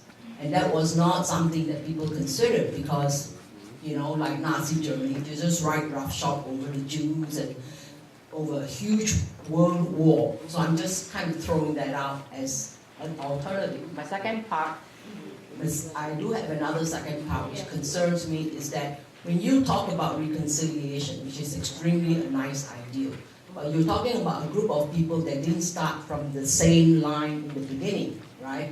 In other words, you already have a group of people that's already way, way back in the political economic order, and they are unable to come to the same line as the other group of people, and yet we're supposed to move together, so the gap is always going to be there. So the question of equality for me, substantive equality, really means bringing up the second group of people towards the first group before we can march together. Well, this is why I said the first step is your own self-evaluation. I didn't say this was easy, folks. I've been through it. I've been through it for one night when I was an unofficial school board member. And I was in the community. I was not elected, but they chose to ask me to be a double agent. They didn't say it. I finally figured out what I was doing. And I went to their personnel meetings, and I went to their executive meetings. And they were asking about the process of the school desegregation in each of the high schools where we had all of these Civitan, Rotarians, we had the human relations groups, we had the Y groups. And one of them said, well, Bertha, you got Harvard straight, haven't you? You got things moving over there. And it just ticked me off the wrong way. And I said, listen, folk, you know, things on paper sometimes don't look at what the actions are. I said, yes, we got them on paper. I said, but you know, you've taught your children the same bit of racism that you might have. I said, they are showing up on paper, but when they go to the meetings, everybody ignores them. So I know, and I'm talking about 1995 and 1968, we have been doing this on an evolutionary sort of way. Now, Ben David is a young white male, 48 years old. For him to spearhead this Martin Luther King commemoration, 50th anniversary commemoration, in the city of Wilmington and New Hanover County, I just read to you about the violence. They were the ones who started with the Stamp Act resistance in Great Britain. They were the ones who burned the governor, the royal governor, in effigy. They were the ones who did the massacre, and the wealthy whites set the tone so the red shirts could kill. So I will have to say to you, examine yourself first and find out your own prejudices and your own negative feelings. And then find if you, I don't know how many of you know Maslow's hierarchy of needs: physical, safety, loving and belonging, self-esteem, and self-actualization. Now, figure out where you are on that. I asked 25 or 30 members of this wealthy white church, before you decide you're a racist and you don't like another person, you figure out where you are in Maslow's hierarchy of needs and find out what your deficits are. I've done that for me because I'm an identical twin. I know which ones I need to improve on. It's patience for lazy people. Yes. You maybe should tell her about the subcommittees that came out of the 1898 Centennial Foundation. Economic inclusion. Economic inclusion. So I understand what you're saying about economics, but there was a subcommittee that was formed. You have to that continued. And the banks met with individuals who were trying to get loans and felt as if they had been discriminated against. And they loaned them money. That was the economic inclusion. For anybody who wanted reparations, we said, no, this is not for this. If you want reparations, pay your own money, because we're putting money in. I put over $5,000 or more into this. Put your own money in and find your lawyers and find your forebears. We're not doing that. Of course, we had some negative blacks who didn't like that. Some didn't think we should have.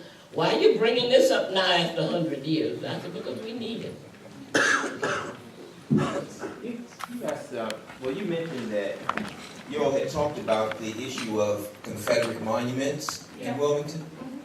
So I guess my question is, at any point, did you come to the conclusion that slavery was an evil against mankind? Oh, we've always done that. We discuss that quite often.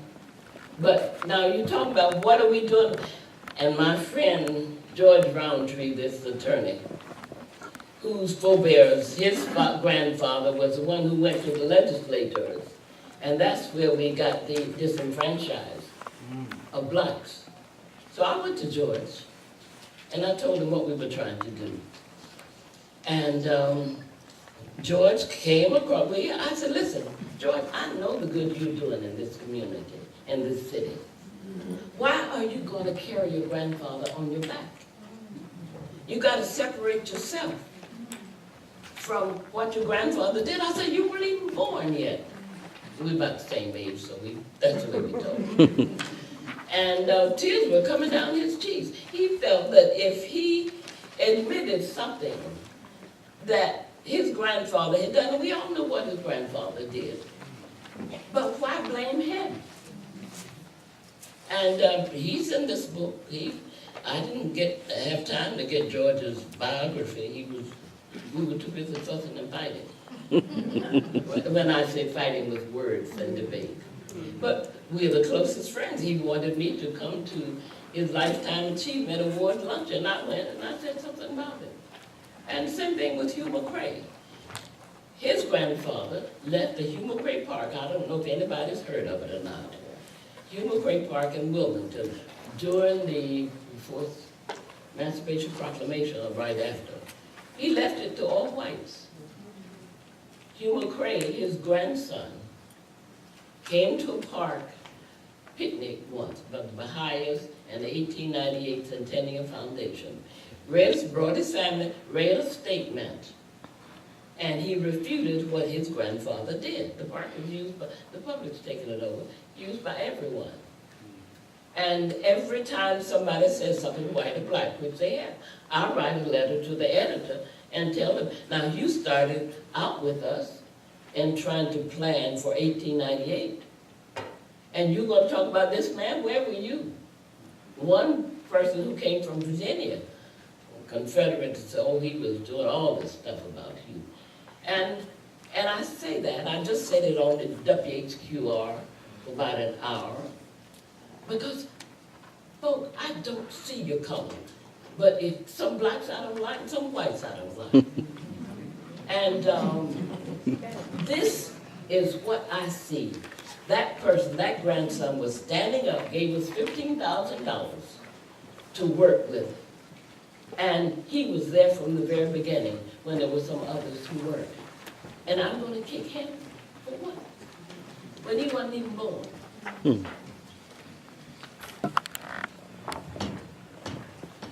James Wilson Johnson, God of our weary years, God of our silent tears, thou who hast brought us thus far on thy way, thou who hast by thy might led us into the light, keep us forever in the path that we pray. I stood and I rise to say, I appreciate all the work that you have done and continue to do, Dr. Todd. And I was writing some notes as you mentioned about some things that I just want to bring forth tonight.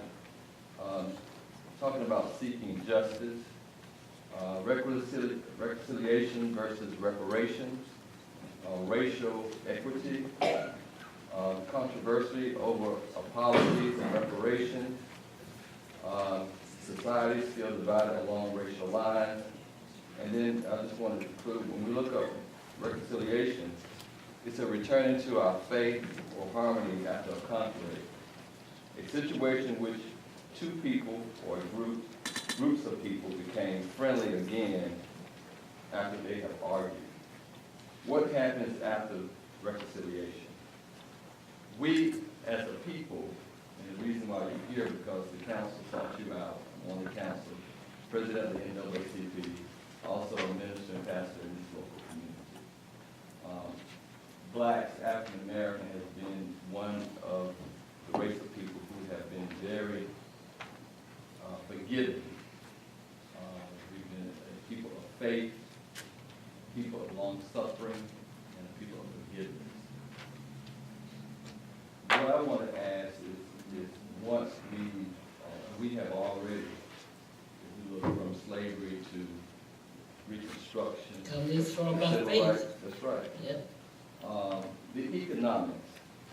We visited Wilmington, and our city manager brought us there. We see these grandiose Confederate monuments all over downtown Wilmington. And then we take a tour to where blacks and progressive whites were thrown into the Cape Fear River, and we see the beautiful monument that signifies that. But throughout the city, where you see all the prosperity, you see very little, or if any, African American contributions throughout Wilmington. And then you look at the demographics of Wilmington now, 70% white, maybe 20% African American. Then you look at the political power. 30%. 30%. And we know that when you make laws and pass laws that if you're not at the table, then you take bring the city to the table. And what I think, when you look at young people and even older people, we're looking for, or hoping that one day America will come to the point where we pass laws that are fair and look at how these companies have made millions and billions of dollars. And as Dr. Coop said, when you look at the economic gap, if we start off together in the race, but when you have a head start, it's hard Yes, it's hard to And I'll catch say up. that you can't catch up, but to get to that point. And then when you speak of it, and people say you're an angry black man, or you're an evil woman, or whatever. But the facts are the facts. So we look at that. Even when Moses led his people out of Egypt, you know, they went to the land of milk and honey, of prosperity. And so when you look at housing, you look at education, now our school system is more segregated than it was when you were desegregated. I agree. And you look at the housing, to bring The us housing here. in Wilmington now is according to how much money you can spend. It's Exactly. expensive. So, It's expensive to live there. We have some blacks in the most expensive areas, and I support them verbally. I know this is not Rocky Mountain, but this is a... No, America. you're talking about, this is right, this is right. But you know, remember this, every human relationship is an eternal responsibility. I used to tell the kids when they would come up complaining, come up to my office at Harvard, I tell them that. I said, listen, as long as you're out there in this world and you're a person of color, you have a responsibility of representing the entire group. And I said, and I looked, I said, you know, that's a lifetime. But see, they didn't even want to think that way. But I still do that. You don't think I got where I am by just sitting down. I taught diplomatic, believe in human beings. There was one associate superintendent in New Hanover County Schools who wanted me to think, because they made a financial mistake, and I wasn't going to take that. I knew I'm an honest person. So I asked for an appointment with this associate superintendent that white principals and white teachers and black principals and black teachers were all afraid of. And this is what I said in a very diplomatic way. He has a building named after him. Mr. Spencer, I do appreciate your giving me this opportunity to talk with you about this issue. And I would also appreciate it if you would refrain from making any comments until such time as I have told you my story. Now, I could have said, man, shut up, this is my meeting. But that's what it meant. You called me, you explained to me, I have every right to make an appointment with you and tell you what I feel. And we can't go out being negative. We've got to be diplomatic, but my Lord, look the person in the face and be candid. Yes. I taught in Greensboro for 9 years after graduating from Carolina, and then moved back to Chapel Hill to teach. When I moved back to Wilmington in 1990, I asked Mom after I'd been there, I don't know how long it was, a couple of years, I said, Mom, what's wrong with this place? There's something that's wrong with it. I could not articulate it. I couldn't give her examples, but we have a long way to go to recover from 1898. It's just horrific what happened, and to know that I felt it then, I've been too busy hanging out with her to feel it now. But even in, sometimes I'll get it, and with that whole, when we go to the stores and, well, honey, how can I help you? Don't call me honey, you don't know me. Well, I'm just being nice, that's just the way I am. Well, I don't like the way, I don't like that.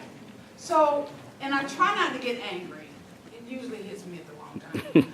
But if we go to people with an open mind and an open heart, and we cannot assume that they are a certain sort of way just because they look a sort of way. You know, we can't prejudge them. We can't judge them. A book doesn't, you know, that whole book thing. But there's still a long way to go in Wilmington. Several African Americans have left Wilmington because of the atmosphere there. a lot of them have been in education, so it's got something to do with the pay too. You cannot raise a family on a teacher's salary. I know. But you can't quit. No. That gap between economics and it may never close, but you can't stop trying. And what I think, tell them about the program, about the $50,000 program that they're giving to gang members to start businesses. There is a white male who is working with the gangs, and he has formed a corporation trying to work with the gangs in Wilmington or something, build businesses. Folks, it doesn't stop. You've got to know that. But first, respect yourself enough, and then go out to the other person. Now, you can't judge a book by its cover. And when Ben, did you show them? You saw Ben. And when Ben began this, and he said something about activists, I said, Ben, I'm a strategist. I said, but I don't want you to put either one of those titles on me. Just say that and it's not strategery either, I'm a strategist. And I work to find out just what kind of person this is. I use Maslow's hierarchy quite a bit in analyzing people, because it helps if you've analyzed yourself. And economics, as I said, I don't like lazy people. And because I didn't come up with a silver spoon, I came up with a bunch of educators, but that's all. And I learned to think and figure what would be the best thing to do. And just say I'm a strategist. And I do have some prejudices. I just told you about one of them. I have some more. We all have prejudices. But when it comes to people, and you're going to let the color of a person, instead of the content of the character, affect what you think about that person, then you're in the wrong somewhere. Good afternoon. My name is Jewel. I'm back in the community after 10 years being away. It's been a great afternoon. I wanted to talk a little bit about the Confederate monuments and just try to think back to the time they were erected and think of the mentality of the people who erected them. If we can just get pause and think about that. And I wondered what your thoughts are about the fact that maybe they were used as a means of intimidation and perhaps, and perhaps they were erected at the time. You know when most of them were erected right after the Civil War. And you know why? Because the South hated the fact that it lost the war. Well, I know all that, but even when you honor these people and you are the minority, it can be used as a means of intimidation, and remembering where the power is. And so, in seeking to understand why some might want to continue to honor the Confederate monuments, and you're saying in Wilmington, no action has been taken. No, but you see what else I said there? Yes, but it's separate equal. Yes, the whites are even helping the blacks with so many types of markers. And I guess if we wanted to put up one with Martin Luther King, now we would, but who's going to raise the money? Unless somebody's willing to raise it. We just raised $1 million, white and black, to get this memorial. And the State Department of Transportation helped us. But that's why I said each area is different, folks. And the same man I told you, George Roundtree, George was on WHQR. And I did write him a note. And you talk about behavior modification. He has done quite a bit of it. And when the lady, the hostess of this WHQR public radio, asked him about the monuments, he said, well, I really don't care. You can do with them what you want to do with them. Now, everybody doesn't feel that way. Everybody doesn't feel that way. You, with your area, have got to figure out where you are going. I'm not going to tell you what to do. And when she asked me, I said, well, I have not solidified an opinion yet. And then the other thing, I'm too happy to see all of these other blacks, people of color, recognized with markers. I'm more concerned about that because I'd like for the whites to know, listen, you didn't build Wilmington by yourself. We all did it. So I don't know about your area, and it's not a quick decision, folks. As I tell you, why do you think I went through this process? This ain't an immediate or quick decision. Now you think it might be, but you got to find who put the monuments up. Are they in living? How do they feel about it? The Keenans told Wilmington, you can do anything you want to with that water fountain. But that's because we've been working through the years on a lot of projects. And it was a completely white group who wanted to put down, and I stopped them really, to say 60 people were killed. It was more than 60. The Cape Fear River was running red with blood with black bodies across it, I have heard. So I said, no, I'll go to Raleigh. I'll talk with the people, because I got 3 people who can verify this. And because I did that in 1998 or sometimes. Because they said the paper would say 9 to 12. I said, I'm working awfully hard. I value these bodies. I value one human body. But there must be something else attached. And when that lady who called me Wilma told me her story, I went to my wealthy white friend who's dead now. And shockingly, I think Betty was beginning to see me as Bertha, not as Blunt. She said, well, Bertha, that's what I've always heard. It was in the wealthy white community. They knew it. And then the sculptor, Odelay from Atlanta, had a descendant of the red shirts in his class. And that descendant, he asked her about it. And he said, as much as I hate to admit it was true. So there I had 3 confirmations. So then I went to the editor and the owner of Star News. I said, now listen, you probably knew this when I came here first time and said I would work with you. I said, I want you to work with me. I said, but let me tell you what I found out. I said, now, I want to ask you, I'll make this request. Please don't have your journalists say from 9 to 12 people were killed. Just say an unknown number. And this is what is on the memorial park. Leave it like that. I wasn't going. I'm just taking 3 verifications of people. Judge Judah says twice removed, I guess. So I know I can't tell you that, and I'm not going to. You're going to have to look at your area. You're going to have to see that these core groups are formed. You're going to have to do all of that. I'm just telling you, it is not easy. Reconciliation is not easy. It takes, I told you, courage, determination, a lot of prayer, and a lot of communication.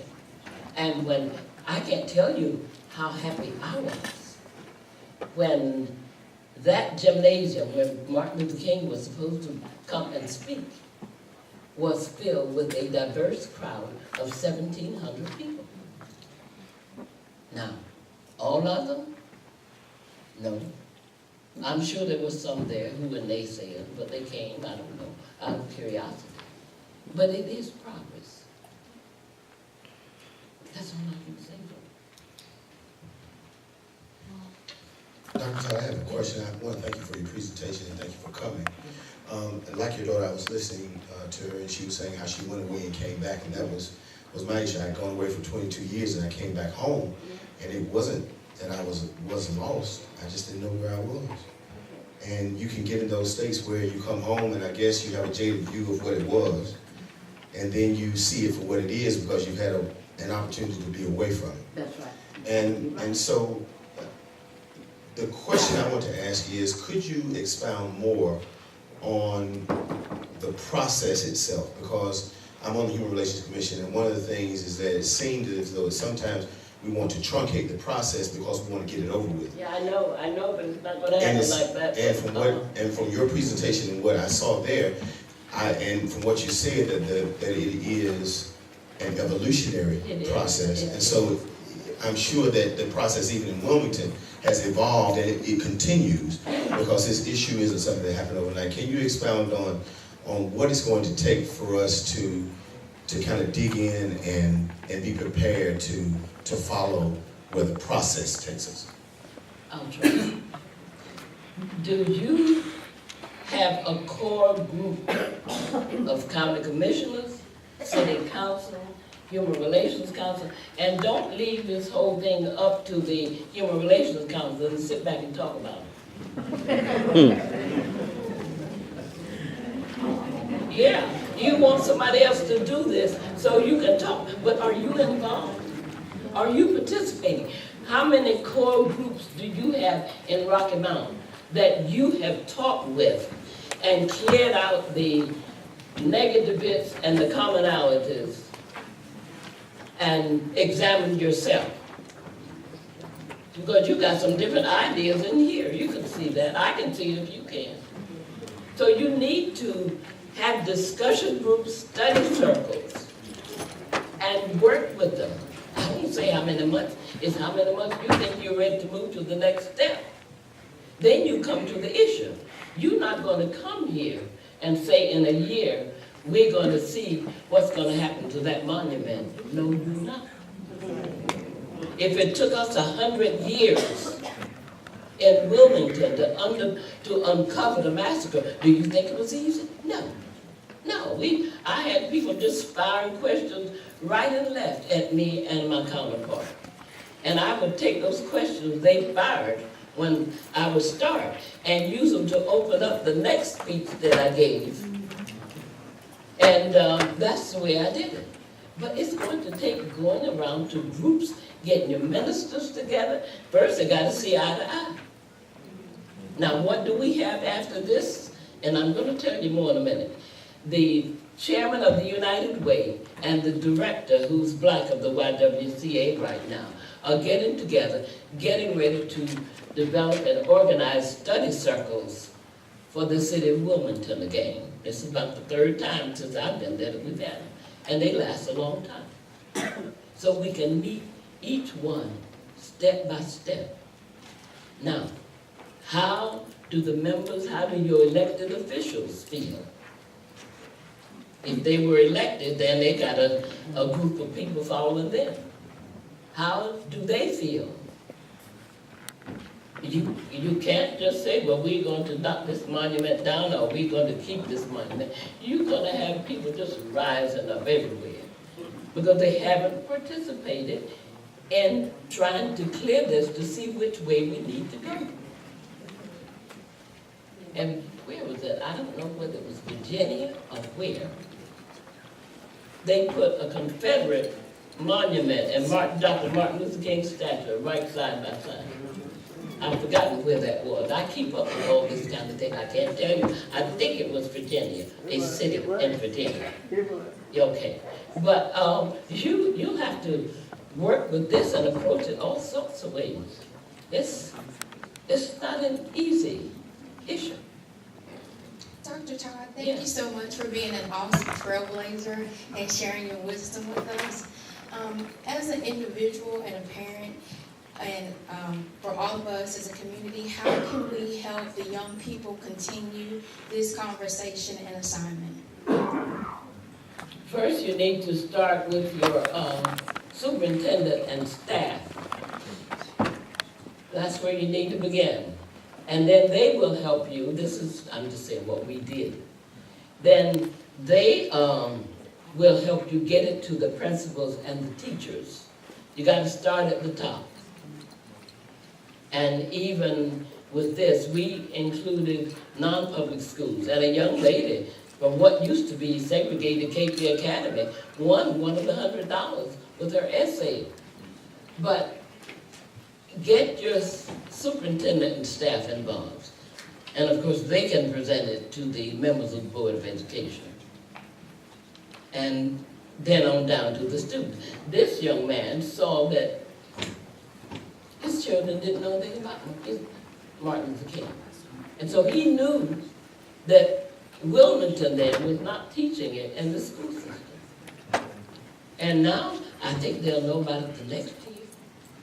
Because and they had on their little shirts, they were given to them, and they got their $100, the winner in each category.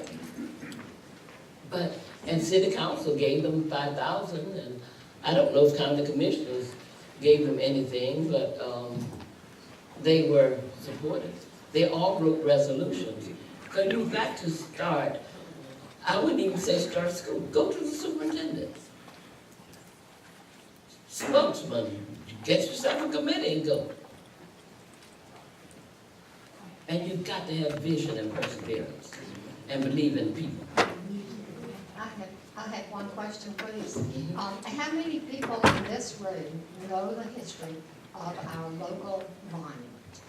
And I would like for you to examine the history before you make a decision whether that monument should come down or stay up. Know what you're voting for, know why it was put there, and what the future of it will be easy to determine. See, that's why I brought you the history of Wilmington. Wilmington was volatile, folks. I also think, Mom, excuse me, Yes. if there's a monument that offends anyone, something needs to be done. Not taken down necessarily, maybe moved. I think everyone, I don't care what ethnicity, needs to feel comfortable. We cannot erase history. However, we can put it in a place where if it's offensive, it's not so offensive.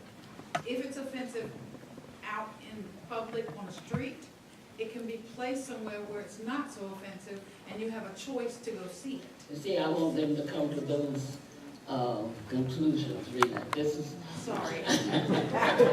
Good answer.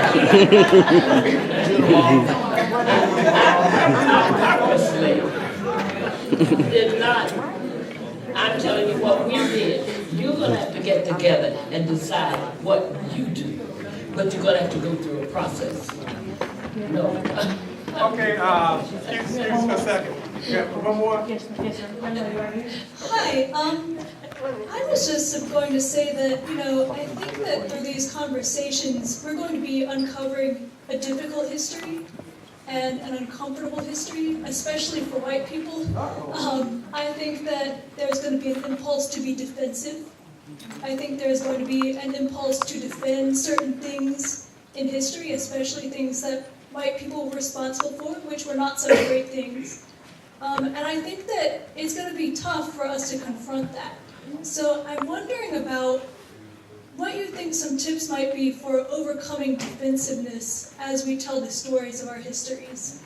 It's the process of what you plan after this meeting. And you cannot come to quick conclusions. This is what I'm saying right now. And that's one of the options that I've read somewhere. And there are many more options. But this is why I said, know your history. Don't get on the defensive. Know that once you move out there to a finality or a decision, that more people will be comfortable with it than not. See, that's the issue. Thank you, Dr. Todd. Thank you very much. Let's give her a round of applause.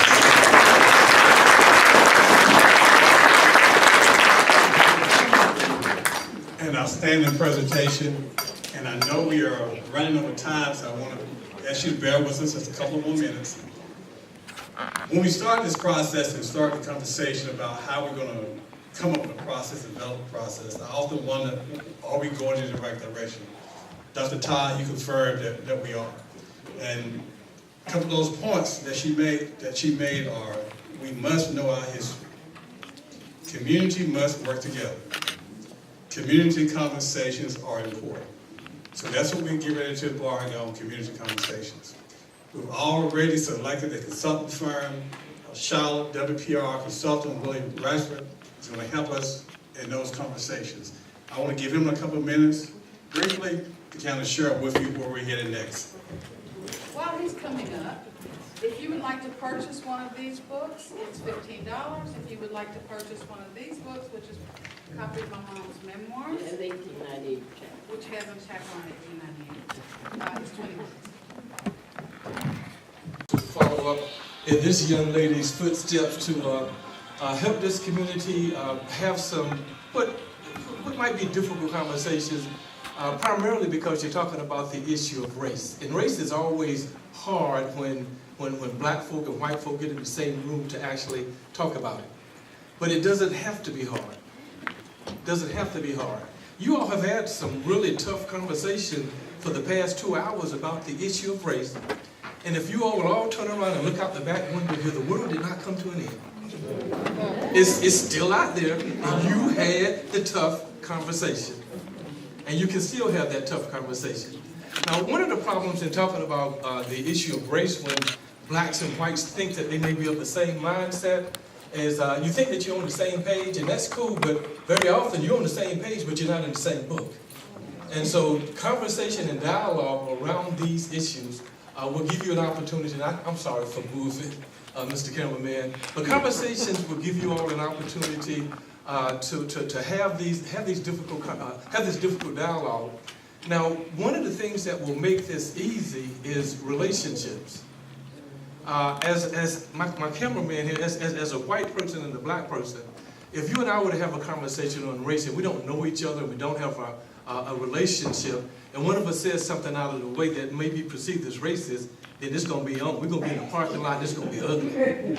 However, if we have a relationship, we know each other, and we like each other, and we have that same conversation, and one of us says something out of the way, the relationship will save us, and that it allows us to finish the conversation. We may not necessarily agree, however, we still like each other after the conversation is over, and he does not feel a need to demonize me, and I don't feel a need to demonize him, but we had that tough conversation. And so in a couple of weeks when I come back here, I'm going to start off by meeting with a group of 20 to 30 people, and we're going to train you on how to facilitate, not only how to facilitate, but how to have the difficult conversation around any difficult issue that might exist in this community, including the monument and including the issue of race.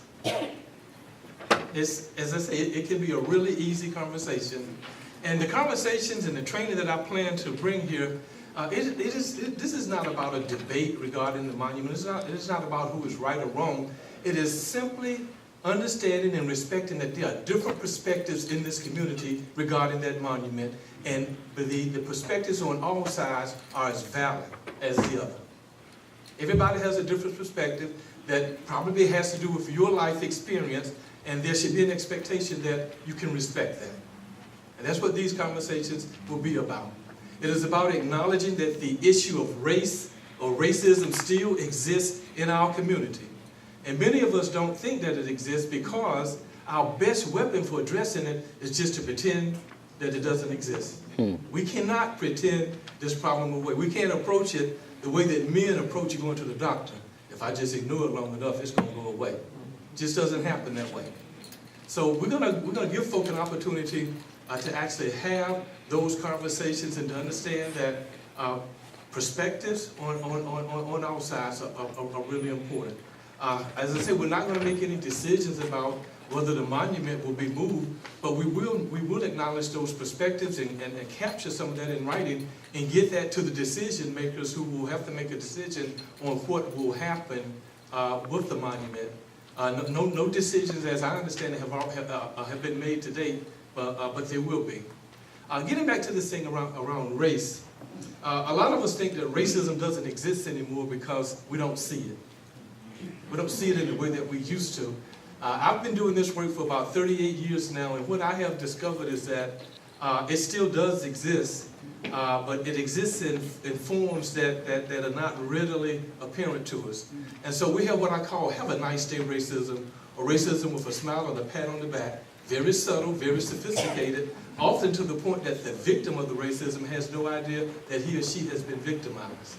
We also have something called linguistics profiling, where we make assumptions about folk along racial lines simply based on how they talk. And perhaps the most pervasive way is that it happens, and it's something that my sister has touched upon repeatedly, if you all were listening, is through something that's called unconscious or implicit bias. And everybody has unconscious or implicit biases. Black folk do, white folk do, Hispanic, Latinos, everybody has some bias about something. And the sad thing about implicit bias is that very often you're the person that may be discriminated against someone and you have no idea that you're actually doing it. And so we're going to explore that. We're going to have persons who participate in the training to understand what their biases are and how they show up, not only at work, but in their daily lives and in this community. Once we go through this two-day training, we would then set up a series of community dialogues, and I don't know how we're going to do that. I was looking up here at the dais, and I see we got a 6th ward and a 4th ward, and a 7th ward, and 5th ward, and 3rd ward, and 1st ward. So perhaps we might have them by wards, or we may just have a large community come to Jesus meeting. But we're gonna get this community together, and we're gonna teach you some ways to have difficult conversations, to have difficult conversations around difference in this community, and to do it in a productive way so that you all as a community together can make a decision about how you move forward together. Keep in mind that as you go through this process, and as you look at the different racial and ethnic groups in this community, no one of you is as good as all of you. And we'll keep that in mind. Thank you.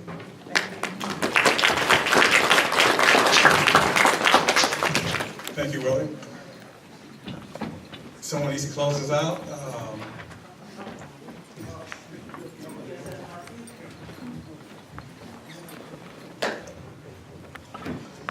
Well, I hope that this was an enjoyable and informative evening. We learned some history. We had a chance to maybe do some self-reflection. And we now have a charted course ahead of us for our community. And I do hope that you all will consider participating when the call comes out. And then once again to thank my mentor, someone that I will call my second mom, Mrs. Todd. She kept me out of a lot of trouble in John T. Hargett High School, let me just say.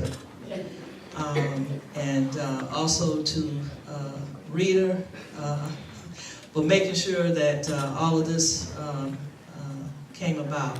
I have to tell you that when the City Council was in Wilmington for the retreat, and there had been some discussion in our meetings about what we were going to do and how we were going to proceed about this Confederate monument. And in the tour that was given, they all had a chance to go to the memorial site for the 1898 riot. And we're very interested in what had happened, and I told them about the process behind it and the matriarch of the community who really put this together, and how she's been very modest about her role in all of this. But in her kind spirit and sincere way of moving a community like Wilmington to the point of where it is today. It certainly isn't perfect in any way. I grew up there, and I can tell you the progress that has been made, because those were some very turbulent times in the 1970s and the 1960s, and the division and all of that. But nonetheless, we're about community here in Rocky Mount, and we're going to tell our story, Dr. Todd and Rita, and we thank you so much for lighting the path for us. And there have already been requests for you to move here. So that'll be the next thing I'll try to work on. But thank you all again, and look forward to seeing you.